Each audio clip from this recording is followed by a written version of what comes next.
हाँ जी, हमारा संविधान निर्माण करने वाली संविधान सभा के बारे में कुछ विशेष बातें। पहला, कि संविधान सभा के 11 सत्रों के अलावा संविधान सभा की एक बैठक और हुई थी, जिसे उसकी अंतिम बैठक भी बोलते हैं, जो कि 24 जनवरी 1950 को हुई थी। इस बैठक में राष्ट्रीय गान और राष्ट्रीय गीत को अपनाया गया था।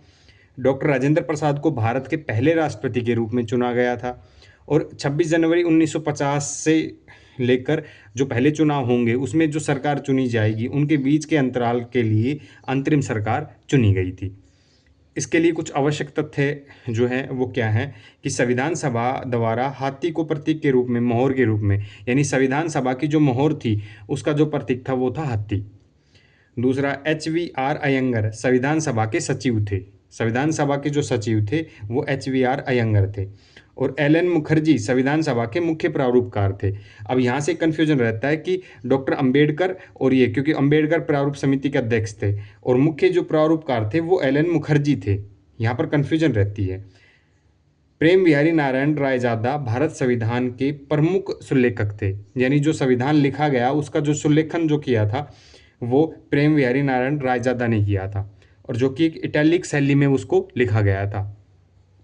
मूल संस्करण का जो सुंदरीकरण था, सजावट, यानी जो मूल संविधान है उसको सजाने का जो काम किया था वो शांति निकेतन के कलाकार थे नंदलाल बोस और बीवर राम मनोहर सिन्हा, इन्होंने इसको सजावट दी थी।